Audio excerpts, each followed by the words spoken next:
राऊत साहेब, महापालिका निवडणुकांमध्ये बिनविरोध उमेदवार जे निवडून आले आहेत, मनसेनं काल पत्रकार परिषदेत शिवसेनेचेही नेते होते. ठाण्यामध्ये कशा पद्धतीने उमेदवारांना उपमुख्यमंत्र्यांच्या बंगल्यावर पोलिसांकर्मी नेलं जात आहे हा व्हिडिओ त्यांनी रिलीज केला. प्लस मनसे या प्रकरणी न्यायालयातही जात आहे. ठाण्यामधलं जे चित्र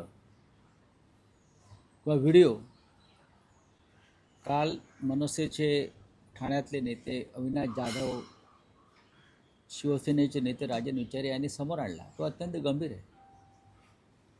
पोलीस उमेदवारांच्या घरात जातात, गेले मग मनसे असेल किंवा शिवसेना असेल, आणि त्यांना घरातून पकडून गाडीत टाकून एकनाथ शिंदेंच्या ठाण्यातल्या घरी आणतायत. हे काम पोलिसांना दिलं आहे, हे काम पोलिसांना दिलं आहे आणि पोलीस ते इमानतबारे करतायत. आपल्या वर्दीची शान न राखता पोलीस ते काम करतायत. किंबहुना पोलिसांचाही नाईलाज असेल, पोलिसांनाही धमक्या दिल्या असतील, तुला चंद्रपूरला पाठवू, तुला गडचिरोलीत पाठवू. पण निवडणूक आयोगासमोर हे आता चित्र आल्यावर निवडणूक आयोग काय करणार आहे? तुम्ही याचा अर्थ तुम्ही शिवसेनेला किंवा मनसेला घाबरलेला आहात. तुमच्यासमोर ते लढायला नको आहे. तुम्ही मशाल असेल, इंजिन असेल याची भीती घेतलेली आहे. तुम्ही लढा ना आमच्यासमोर. तुम्ही लढायला काहीच हरकत नाही, आम्ही लढायला तयार आहोत. खरं म्हणजे तुम्ही आमचं चिन्ह चोरलेलं आहे, पक्ष चोरलेला आहे, तरी आम्ही तुमच्याशी लढतो आहोत. एकनाथ शिंदे यांच्यामध्ये हिंमत आणि मर्दानगी असेल तर ते असे उद्योग करणार नाही. पण त्याने आयुष्यभर असेच पाठीमागून खंजीर खुपसण्याचे उद्योग केलेले आहेत. ठाण्यामध्ये जो प्रकार घडला किंवा घडतायत, घडवले गेले, त्या संदर्भात न्यायालयात जाणं, कारण निवडणूक आयोग काही करणार नाही. अहवाल मागवेल, चौकशी करेल, आमचं लक्ष आहे सांगेल.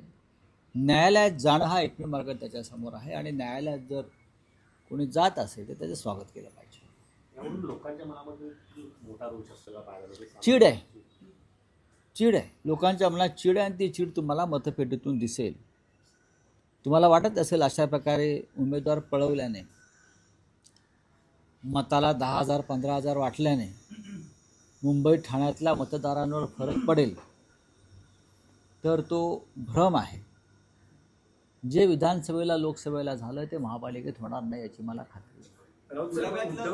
कुलाब्यातलं तुम्ही म्हणत होतात राहुल नार्वेकरांचा आज जो अहवाल मुंबई महापालिकेने राज्य निवडणूक आयोगाकडे सादर केला, त्यात त्यांचं म्हणणं आहे की तिचा जो आरोप होता नाही, त्याचं वर्तन अयोग्य होतं. नाही, आरो मग विधानसभा अध्यक्षांचं वर्तन काय होतं?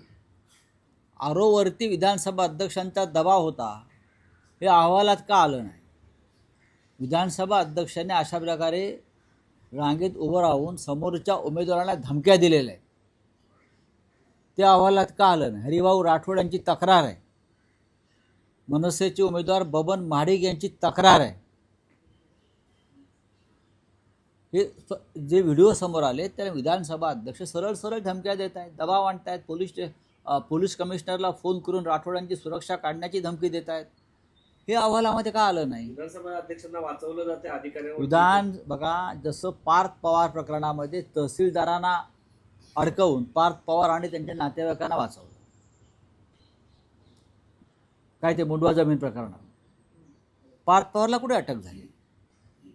अटक भलत्यानाच झाली, अधिकाऱ्यांना अटक झाली, त्यांचा बळी घेतला, अधिकाऱ्यांचा, तहसीलदारांचा बळी घेतला.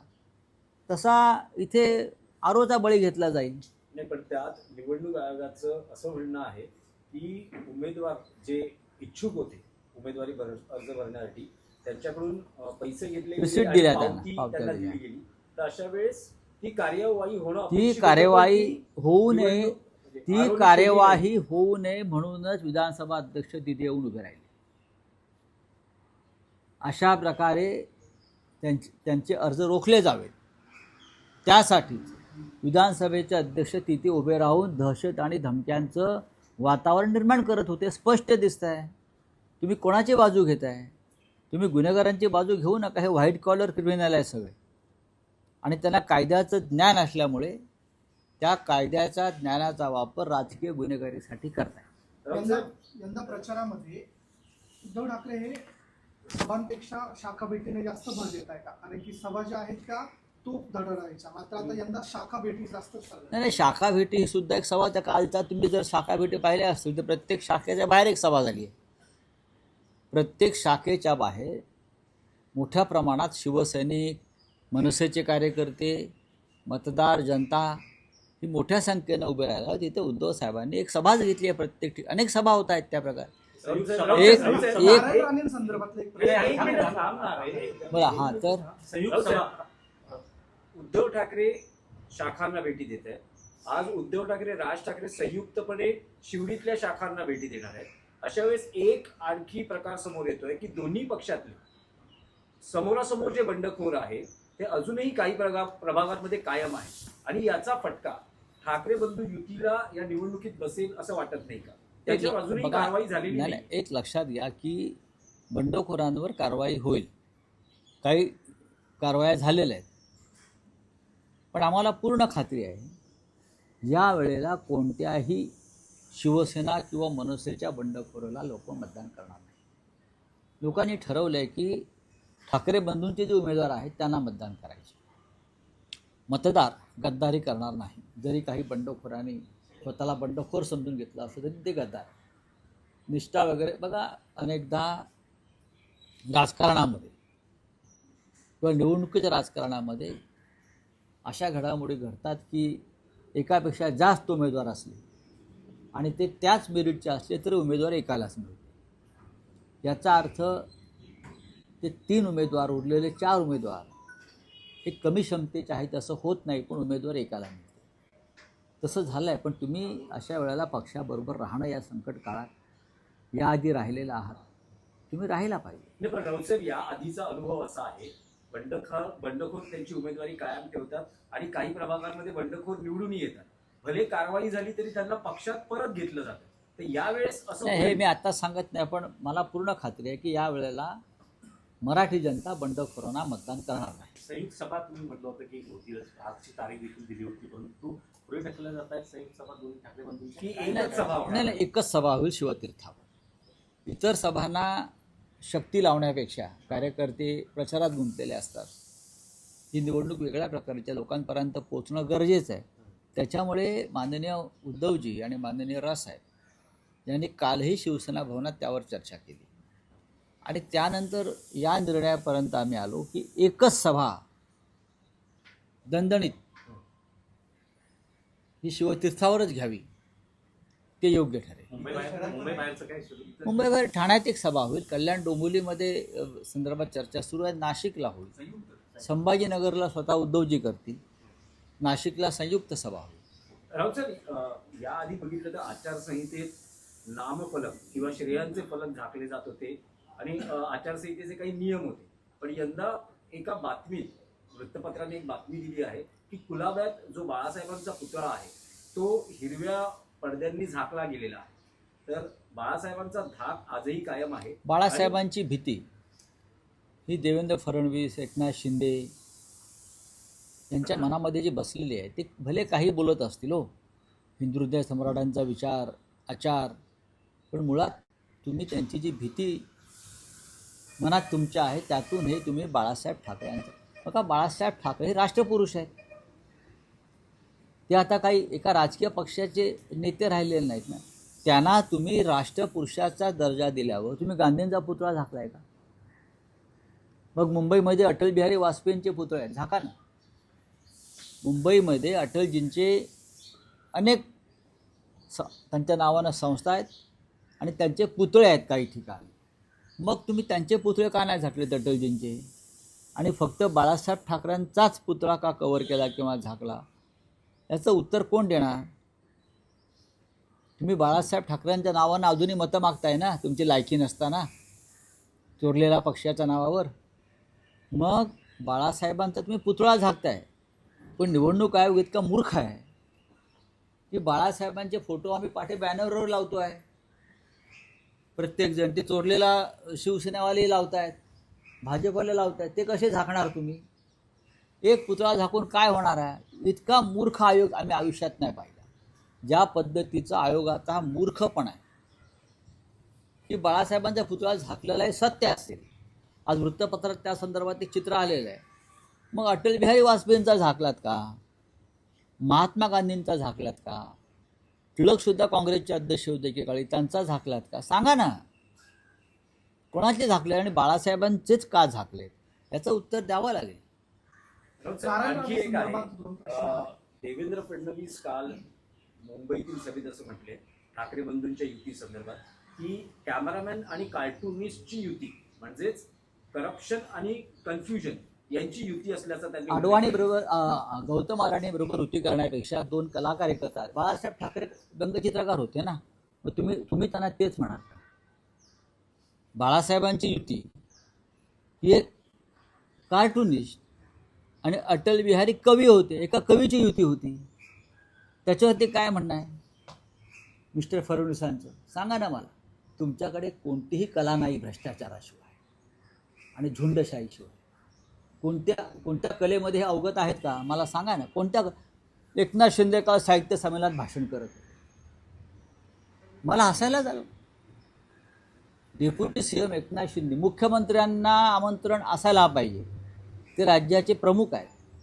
मुख्यमंत्र्यांना बोलवलं म्हणून मलाही बोलवा असा हट्ट शिंदेच्या लोकांनी साहित्य संमेलनात धरला का? मोठी देणगी दिली असेल तर दिल्लीत दिली होती. आणि काल ते भाषण करत होते साहित्य. म्हणजे गंमतच चालली आहे राज्यामध्ये, हे विनोदच चाललेला आहे. फडणवीस असंही म्हणाले म्हणजे फडणवीस काय म्हणतात त्याच्यावरती ते मुख्यमंत्री आहेत म्हणून त्यांचं ऐकलं जातं. ऑफकोर्स ते या राज्याचे सन्माननीय मुख्यमंत्री आहेत म्हणून आम्ही त्यांचं ऐकतो, त्यांच्या बोलण्याचा विचार करतो गांभीर्यानं. ते जेव्हा मुख्यमंत्री नसतील तेव्हा त्यांचं कोणीच ऐकणार नाही, त्यांच्या पक्षात सुद्धा कोणी ऐकणार नाही. ते काही बोलतील. एक कार्टुनिस्ट कॅमेरामॅन व्हायला किती संघर्ष आणि अभ्यास करावा लागतो हे त्यांना कळणार नाही. ते वकील झाले पण वकिली केली का? अजिबात नाही. नाही, पण त्यांनी म्हटलं करप्शन आणि कन्फ्युजन असाही उल्लेख केलेला. करप्शनचा बादशाह कोण असेल तर भारतीय जनता पक्ष आहे. करप्शन काय लेवलला आहे त्यांच्या सरकारमध्ये अजित पवारांनी सांगितलं की भाजपची भूक बकासुराची आहे. माझ्यावर 70,000 कोटीचा आरोप केला आणि मी त्यांच्याबरोबर पक्षात आहे, यापेक्षा भ्रष्टाचाराचा पुरावा काय भाजपला? स्वतः त्यांच्या डेप्युटी सीएमनी भ्रष्टाचाराचा पुरावा दिलेला आहे. हो हां, मुंबई विकली अडाणींना. हा भ्रष्टाचार नाही का? हा भ्ष्टाचार नाही. अख्खा देश अडाणीच्या घशात घातला. हा भ्रष्टाचार नाही. काय सांगतात मिस्टर देवेंद्र फडणवीस? मुख्यमंत्री आहात, मुख्यमंत्र्यासारखं वागा आणि बोला. नारायण राणे संदर्भात दोन प्रश्न आहेत. नारायण राणे संदर्भात मी कोणत्या प्रश्नाला उत्तर देणार नाही. ते वेगळ्या पक्षाचे नेते आहेत, त्यांचे प्रश्न त्यांना विचारा.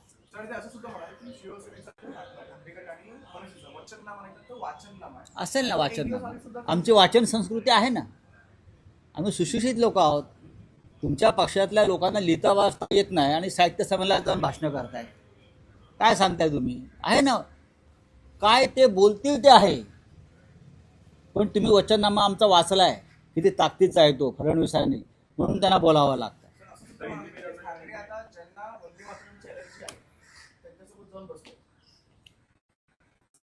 तुमची ॲलर्जी कोणाला आहे? हे वंदे मातरमवर जेव्हा चर्चा झाली पार्लमेंटला तेव्हा देशाने ऐकलं. राष्ट्रीय स्वयंसेवक संघानं कधी स्वातंत्र्याच्या लढ्यात भाग घेतला नाही, कधी वंदे मातरम म्हटलं नाही, कधी आपल्या कार्यालयावर तिरंगा फडकवला नाही. अशा संघाचे कार्यकर्ते आम्हाला वंदे मातरमवर सांगतायत. हे गंमत आहे. 50 वर्ष देशाच्या स्वातंत्र्यानंतर ज्या राष्ट्रीय स्वयंसेवक संघानं आपल्या कार्यालयावर राष्ट्रध्वज तिरंगा फडकवला नाही, ज्या राष्ट्रीय स्वयंसेवक संघाचा एकही कार्यकर्ता देशाच्या स्वातंत्र्य लढ्यामध्ये कधी उतरला नाही, साधी कधी काठी लाठी खाल्ली नाही, कधी शहीद झाले नाहीत, आमच्या महाराष्ट्राच्या लढ्यामध्ये, संयुक्त महाराष्ट्र लढ्यामध्ये हे कधी नव्हते. आणि हे आम्हाला वंदे मातरमवर आता आम्हाला प्रवचनं देत आहेत, ज्ञान देत आहेत. तर भाजपची सत्ता असलेल्या इंदूरमध्ये 15 लोकांचा मृत्यू झाला. आता गांधीनगरमध्ये देखील महापालिकेमध्ये भाजपची सत्ता आहे, तिथे 104 मुलं आजारी पडले. ही अवस्था आहे भाजप शुद्ध शासित- पाणी नाही या राज्यामध्ये, पोटभर अन्न नाही मोदींच्या राज्यामध्ये, स्वच्छ पाणी नाही, हवा नाही, काही नाही, आणि तरी म्हणतात सगळं काही एकदम छान आहे, मस्त आहे. चला, थँक्यू. प्रताप सांगतात मुंबई अध्यक्ष भाजपचे. सर, इनमें करना चाहेंगे जो है इसके ऊपर जो है टिप्पणी की गई है, कार्टूनिस्ट और कैमरामैन की युति कहा जा रहा है। देखिए, कार्टूनिस्ट और कैमरामैन की युति, ये अगर देवेंद्र फडणवीस को बहुत दर्द देता है तो ये कला का अपमान है, संस्कृति का अपमान है.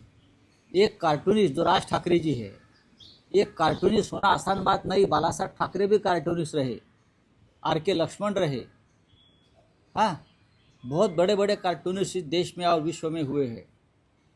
और उद्धव ठाकरे जी जो कैमरामैन है, वो कैमरामैन होने के लिए बहुत पढ़ाई लिखाई करनी पड़ती है, जो आपके पास वो क्षमता नहीं है. अगर बात कार्टूनिस्ट की और कैमरामैन की है तो खुद हिंदू हृदय सम्राट बाला साहब ठाकरे विश्व के जाने माने कार्टूनिस्ट थे, और अटल बिहारी वाजपेयी कवि थे. तो उस जमाने में एक कार्टूनिस्ट और कवि की युति हो गई थी, तो उसके ऊपर भी आपको दर्द है क्या? छोड़ दीजिए.